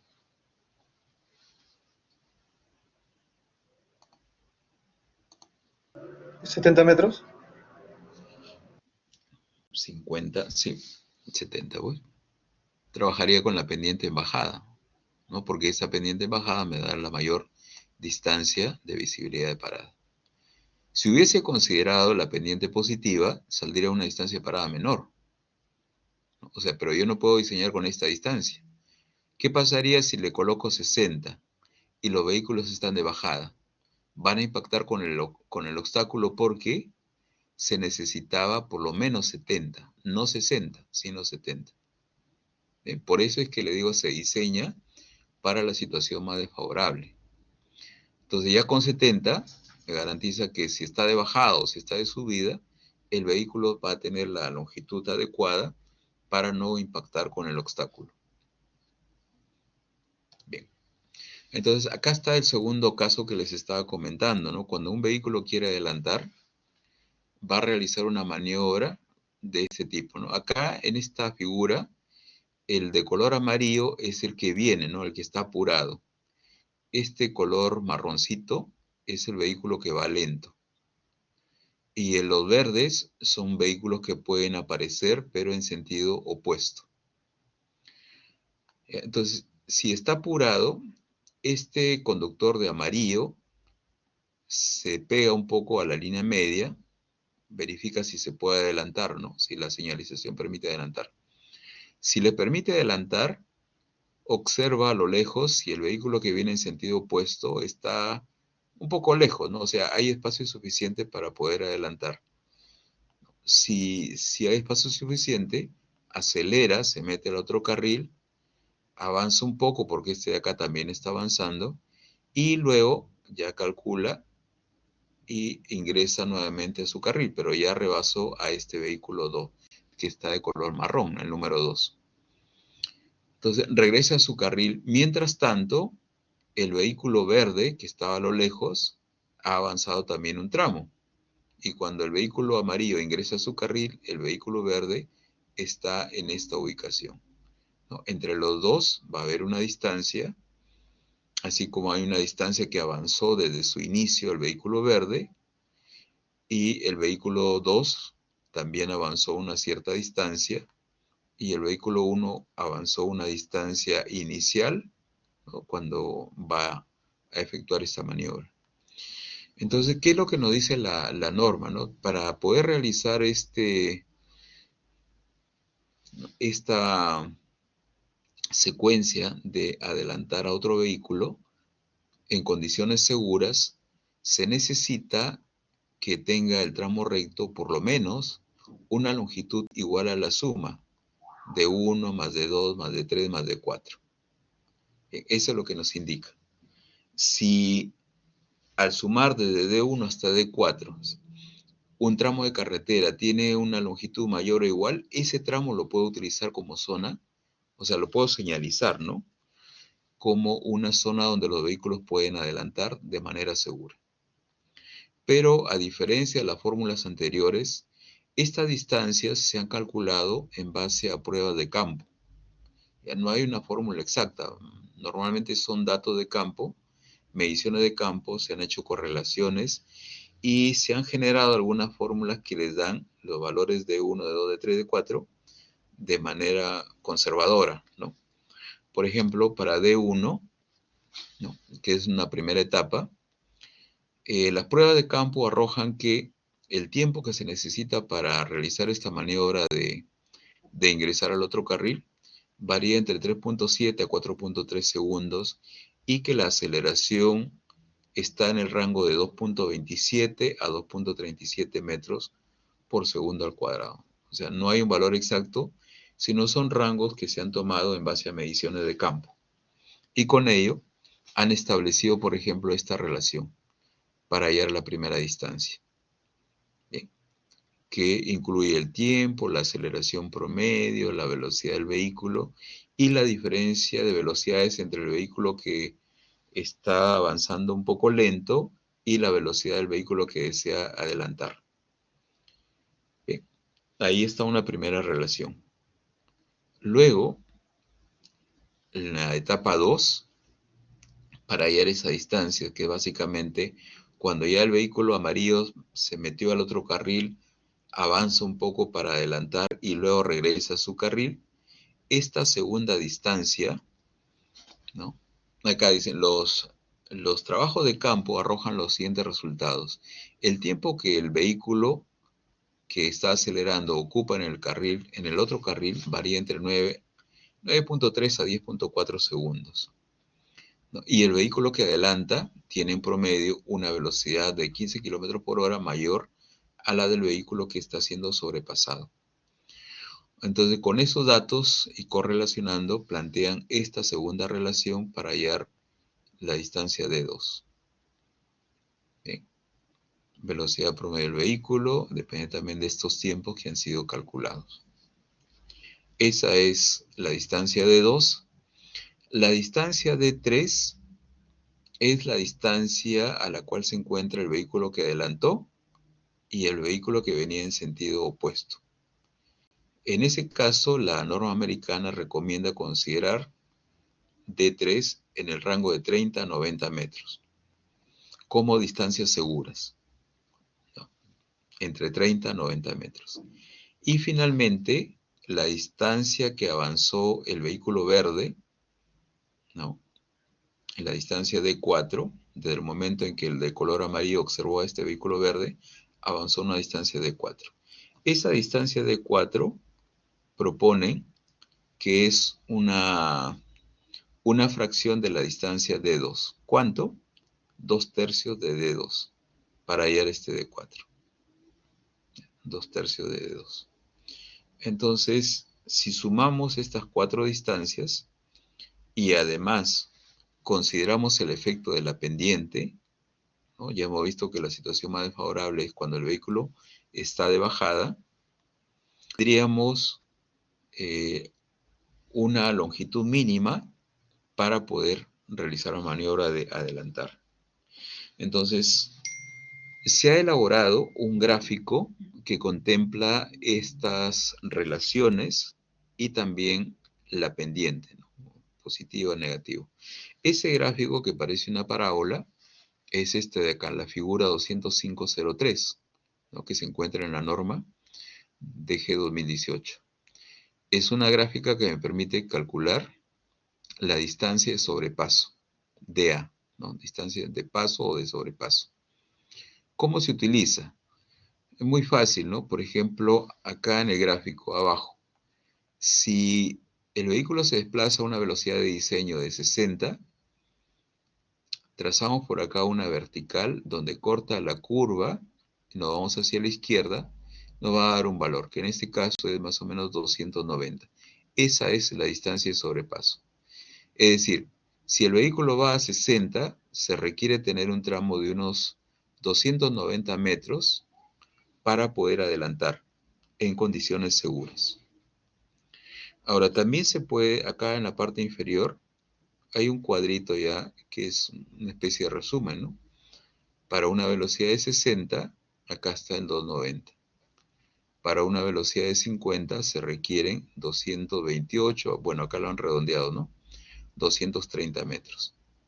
Estas de acá son las distancias mínimas que se requieren en tramos rectos para poder adelantar. ¿Ya? Entonces, ustedes en sus diseños posiblemente van a tener algún tramo con unas distancias, dependiendo de su velocidad, ¿no? Con una distancia como esta de acá. Eso quiere decir que en esos tramos los vehículos podrían adelantar. Si no hay ningún tramo con estas características, entonces en su diseño los vehículos no van a poder adelantar, ¿no? Tendrían que buscar más adelante o antes alguna zona que cumpla con estas características, y en esas zonas los vehículos sí van a poder adelantar. ¿Ya? Entonces acá para la distancia de sobrepaso tenemos prácticamente podemos ingresar a este cuadrito o la figura para sacar el valor que necesito. Algunas consideraciones para esta distancia de sobrepaso. Cuando no tengan impedimentos de terreno, digamos que cuando no se va a realizar mucho movimiento de tierra, ¿no? O sea, no vamos a gastar tanto en remover terreno, y la visibilidad de paso debe asegurarse para el mayor desarrollo posible del proyecto. Es decir, si en mi terreno es más o menos plano o no voy a gastar mucho haciendo movimiento de tierra, es recomendable siempre colocar zonas donde los vehículos puedan adelantar. Sectores con visibilidad adecuada para adelantar deberán distribuirse lo más homogéneamente a lo largo de la ruta. O sea, si yo tengo un proyecto para una carretera, imagínense de 100 kilómetros. A lo largo de los 100 kilómetros debo ubicar zonas más o menos espaciadas, ¿okay? Donde los vehículos puedan adelantar. Porque imagínense una carretera de 100 kilómetros donde no hay zonas para adelantar. Sería un caos posiblemente. Y si las velocidades en esa carretera son un poco altas, entonces los vehículos van a ir en cola, pues, ¿no? No van a poder adelantar. Evitar que se tengan sectores sin visibilidad de adelantamiento en longitudes superiores a la tabla 205.01, dependiendo de la categoría que tenga la carretera. Entonces, pues acá hay otra tabla, miren, ¿no? Esta es una recomendación precisamente de a partir de cuántos kilómetros, dependiendo de la categoría de la carretera, obligatoriamente voy a tener que colocar zonas para adelantar. Eso es la tabla 205.01. Y acá está, ¿no? Por ejemplo, si yo tuviese una carretera Acá está. Ya, una carretera de segunda clase. Para una carretera de segunda clase, como máximo, puedo tener 2,5 kilómetros sin zonas para adelantar. Pero más allá de los 2,5 kilómetros, necesariamente debo colocar zonas donde los vehículos pueden adelantar. ¿Ya? Si fuese de primera clase, ¿no?, y ya pasé los 2 kilómetros, necesariamente debo colocar una zona donde los vehículos puedan adelantar. Y así. ¿Ya? Eso es lo que muestra la tabla 205.01. Y esta otra tabla, 205.05, dice, tramos con visibilidad adecuada para adelantar deberán distribuirse, claro, homogéneamente a lo largo de la carretera. Si usted tiene un tramo de carretera con una longitud mayor a 5 kilómetros, que no es el caso de ustedes, porque ustedes están diseñando 1 kilómetro, acá, bueno, si tuviesen, ¿no?, para un proyecto mayor, más de 5 kilómetros, y el terreno, por ejemplo, es tipo 2, entonces, de la longitud total de la carretera, como mínimo, destine un 33% de esa longitud para zonas donde los vehículos puedan adelantar. Pero lo deseable es por lo menos un 50% de esa longitud, destínela a zonas donde los vehículos puedan adelantar. Eso es lo que muestra esta tabla 200.05 que aplica para proyectos de más de 5 kilómetros de carretera.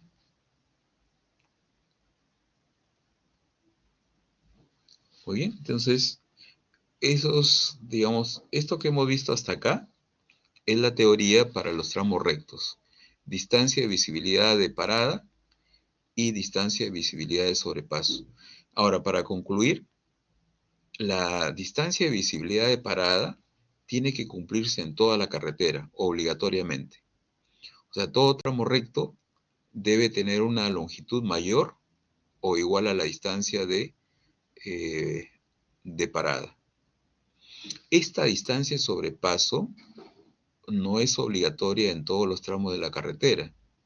Como hemos visto, en algunos tramos que tengan la longitud adecuada, se puede considerar la distancia de sobrepaso. O sea, esto no es obligatorio en toda la carretera, no. En algunas partes de la carretera. Además, acá me dicen, ¿no?, dependiendo del tipo de carretera, pueden ser 2.000, 2.500 metros donde no puedan adelantar, pero más allá de los 2.000 o 2.500 metros, ¿no?, necesariamente hay que colocar zonas para que los vehículos puedan adelantar. Bien, entonces, no olvidarse de esos detalles. Y ya les comentaba, pues ya en la siguiente clase vamos a empezar a trabajar también con las curvas circulares que tienen elementos, ¿no? Donde empieza se le denomina PC, donde termina PT. Desde el PI, que es la intersección de los tramos rectos o los tramos tangentes, desde la distancia del PI al punto donde empieza la curva, se llama la tangente, ¿no?, que es igual del PI al PC o del PI al punto donde termina la curva, ¿no?, por simetrías, son tangentes iguales. La externa es una distancia que se mide desde el PI hasta el punto medio de la curva. La cuerda es la distancia entre el inicio y el final de la curva. Esta distancia de acá es la cuerda, ¿no? Y en este caso M es la distancia desde el punto medio del arco de la curva hasta el punto medio de la cuerda. Ese es el M, que está por acá, distancia de la ordenada media. Esta distancia chiquita que vemos acá. Y bueno, R es el radio de la curva, ¿no? Bien, en algunos libros, en lugar de PC, lo van a encontrar como TC. ¿Por qué T? Porque este punto es el encuentro entre la tangente y C, curva circular. Y acá la salida lo pueden encontrar como CT. CT, o sea, Este puntito es el encuentro entre C, la curva circular, y T de tangente. Ya, pero indiferentemente de ello, sabemos que hay un punto de inicio y un punto donde termina la curva. Y esa curva tiene un determinado radio. Para efecto de los ejercicios vamos a necesitar, por ejemplo, cómo se calcula esta distancia tangente. Y esto, ojo, sale por geometría. Ustedes lo pueden verificar. Esta distancia tangente la pueden calcular con esta fórmula de acá. Si se conoce el radio y el ángulo de deflexión, que es este de acá, se puede calcular esta distancia tangente. Igualmente la longitud del arco de PC a PT lo podemos hallar con esta fórmula que ven acá. Pi por el radio por el ángulo de flexión entre 180 grados. Y los otros elementos también, acá están las fórmulas. Mayormente, para efecto de ejercicio, lo que más utilizamos es la tangente, ¿no? Esta distancia, y la longitud de la curva. Mayormente, ¿no? Pero en algunos casos les piden cuánto vale la externa. Acá tienen la fórmula. O si quieren averiguar cuánto vale la cuerda, esta distancia, también está acá la fórmula. Entonces hay que ir viendo estas fórmulas. No son difíciles de recordar. Y por último, si no se acuerdan, acá tienen un triángulo, un rectángulo. Este ángulo de delta medios, acá tienen el radio, y acá está la tangente. Entonces, en este triángulo rectángulo, apliquen sus relaciones y le va a salir este de acá. Esta o esta de acá, varias, ¿no? Salen por geometría nomás. Geometría, trigonometría. Bueno, y ya conforme van avanzando, como ya tienen su curva de nivel, ya les mostré también cómo se genera el alineamiento. El programa automáticamente le va colocando sus progresivas, ¿no? Con estas marquitas, que en el caso de civil aparecen cada 20 metros y cada 100, pues coloca acá las etiquetas, ¿no? Como lo ven acá. 23 más 600, 23 más 700 y así. Eso es lo que se llama el cadenamiento, ¿no? Las etiquetas que están con determinados espaciamientos.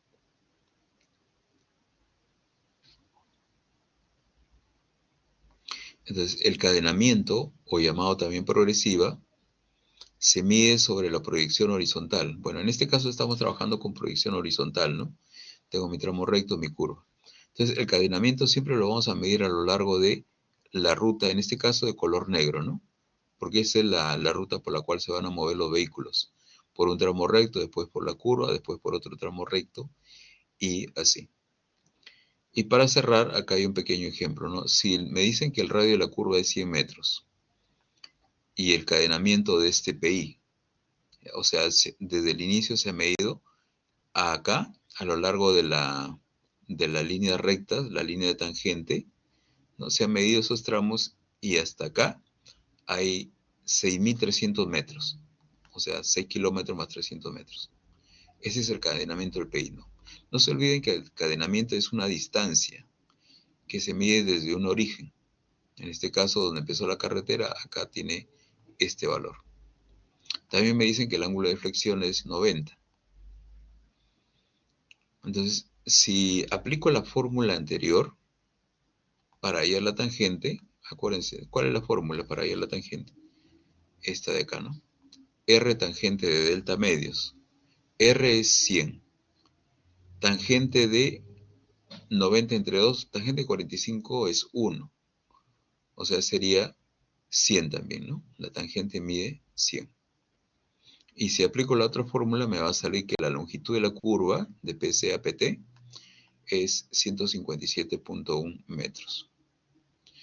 Muy bien, entonces miren, ¿cómo puedo, si me preguntan, cuánto vale en este caso la progresiva o el cadenamiento del punto de inicio? Si a lo largo de todas estas líneas hasta acá habían 6 más 300, ¿no? Y ya conozco la tangente, le puedo restar ese valor y tengo la progresiva del PC. O sea, 6 más 300 menos 100, 6 más 200. Esa es la progresiva del PC. y me preguntan luego cuánto vale la progresiva del PT, entonces, ¿cuántos metros adicionales le debo agregar para llegar acá? Esto de acá es la longitud de la curva. Entonces, a esta progresiva que ya tenía, que ya había calculado, le agrego la longitud del arco, que eran 157.1. Acá está, ¿no? 6 más 200 más 157.1 me da 6 más 357.1. Quiere decir que este punto T se encuentra a 6 más 357.1 metros del origen. En el kilómetro 6 más 357.1 metros adicionales. Entonces, esa es la forma de hallar las progresivas. En este caso, estas progresivas están referidas inicialmente a la tangente, a la línea de tangente. Me dan la progresiva a este punto. Por eso es que le resto este tramito para hallar esta progresiva y luego le agrego esta longitud para hallar la progresiva del siguiente punto. Y así puedo seguir avanzando y calcular las progresivas de diferentes puntos. Muy bien. Bueno, ya hemos llegado casi al final de la clase. Hasta acá no sé si tienen alguna consulta. Ya les había comentado que para la semana 3 ustedes tienen los enlaces que ya están activados. Ya no se olviden de responder, cada alumno responde su cuestionario. Semana 3. Aquí está el cuestionario. Ya está activo. Y para subir su trabajo de esta semana, línea tangente, acá también está el enlace. Bien, lean siempre la parte virtual, las recomendaciones que se dan en la parte virtual. Y también están los videos, ¿no? En lo que yo les he explicado también está en este video. Ya. Muy bien, ¿preguntas? Profesor, sí, buenos días, disculpe. Y ahora sí podemos elegir una sola gradiente, ¿no? Del grupo, o seguimos trabajando con los tres. No, sigan trabajando con los tres, por eso les explicaba acá. Aquí yo tracé, en este ejemplo, tracé una línea de tangente que correspondía a la gradiente 2. Pero falta trazar las otras líneas de tangente. La tangente para la gradiente 1, la tangente para la gradiente 3. O sea, mantengan todavía. Eso se va a mantener hasta su exposición. O sea, hasta la semana 12. O sea, vamos a tener tres distintas propuestas hasta la semana 12. Así es. Así es. Ok, profesor. Ya, okay, recién en la semana 12 se va a definir la mejor ruta, y con esa ruta ya se va a elaborar el informe final y los planos finales también, que se van a entregar en la semana 15. ¿Ya? Pero de momento ustedes trabajan con las 3 rutas que se les ha pedido. Bien. Ok, profesor, gracias. Esa es mi única duda. Ok. Bueno. Entonces, si no hay más consultas, nos quedamos en esta parte. Ya vamos a apagar acá. Joseph, sí, adelante. Profesor, una consulta. El tema del anterior trabajo, que era el de la línea gradiente, se enviaba en esto de la línea gradiente, ¿no? En el archivo de línea gradiente, porque había otra superficie. No, pero yo les expliqué la primera semana que la primera semana no realizaban envíos. Los envíos eran a partir de la semana 2. Claro. O sea, sí. Ustedes primero crearon su superficie y luego han trazado su línea de gradiente. Entonces, ese archivo que contiene su superficie y sus 3 líneas de gradiente, sí, es el que se subía la semana 2. Ok. Profesor, disculpe, pero la retroalimentación, ¿cuándo tenemos que tener de esos gradientes para saber si están bien o no? O vamos a seguirlo así, porque podemos haberle hecho bastante mal y no saberlo y vamos a continuarlo. Ese archivo que les mostré al inicio, su línea de gradiente bueno, estaban bien, ¿no? Porque trazaron líneas cada 100 y llegaron casi al punto 2. Entonces, para los otros grupos, bueno, voy a ir revisando su línea de gradiente. Si hay algún problema, les escribo un correo, ¿no? Indicándoles que revisen su línea de gradiente. Lo que pasa, yo revisaría, ¿no? Acá en clase para que ustedes vean, así como le mostré al principio, en el AutoCAD, ¿no? Puedo recuperar su archivo. Pero, lamentablemente, tenemos un problema con la hora, ¿no? Y los profesores hemos estado solicitando que amplíen, que nos den una hora más por lo menos, para poder hacer la retroalimentación, ¿no? Si tuviese una hora más, voy recuperando los archivos y lo voy mostrando grupo por grupo. No lo puedo hacer, ¿no? Porque ya, miren, ya se acabó ya el tiempo y no me da para más. Inclusive para ejercicios también de clase, de distancia parada. Entonces, el tiempo es corto en realidad. Sin embargo, internamente lo voy a revisar y si hay algún grupo que ha trazado una línea gradiente y veo que está mal, ¿no? O se nota a simple vista que hay un problema, les escribo un correo y les aviso, ¿ya? Para que más o menos revisen, hagan el cambio o la modificación que corresponda y puedan continuar con el trabajo. ¿Bien? Profesor, disculpe, ¿hay un límite máximo o mínimo de las líneas tangentes que podamos hacer o de acuerdo a lo que nos salga la cantidad de curvas? De acuerdo a lo que les salga. No hay un Ya no hay mínimo máximo ni mínimo. No, guíense con el criterio que les he comentado, que esas líneas tengan entre 150 a 300 metros más o menos. Yo diría entre 200 a 300 metros.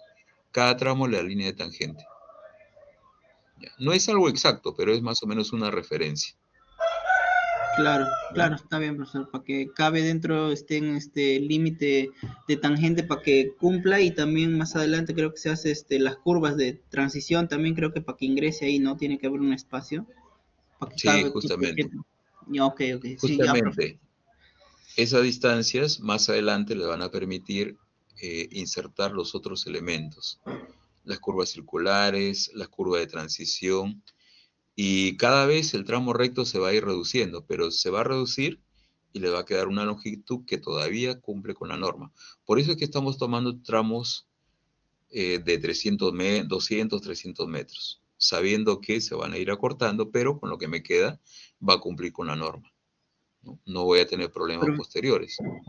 Profesor, si en mi línea gradiente ya veo que, bueno, no sé, veo que se va a formar una curva y que la línea tangente no va a cumplir ya por a simple vista, ¿qué podría hacer? Tal vez cambiar los circulitos que me den a otro lugar o modificarlo, ¿cómo haría? Si gustas, sí puedes editarlo, ¿no? Cambiarlo. Editarlo ahí mismo nada más, porque si no, Ahí pues... mismo. Sí, puedes hacer una edición de tu línea de gradiente. Sí, pero también puedo cambiarlo la pendiente, ¿no? Con normalidad, o sea, después de que envíe el trabajo, la siguiente semana si envío con otra pendiente no hay problema, ¿no? No hay problema. Ustedes si gustan pueden cambiar su pendiente, ¿no? Sí, esos cambios se pueden hacer. Entonces, como ya han visto más o menos en qué consiste, ahora, si ustedes vuelven a revisar y se dan cuenta que pueden cambiar la pendiente y le va a salir mejor, lo pueden hacer.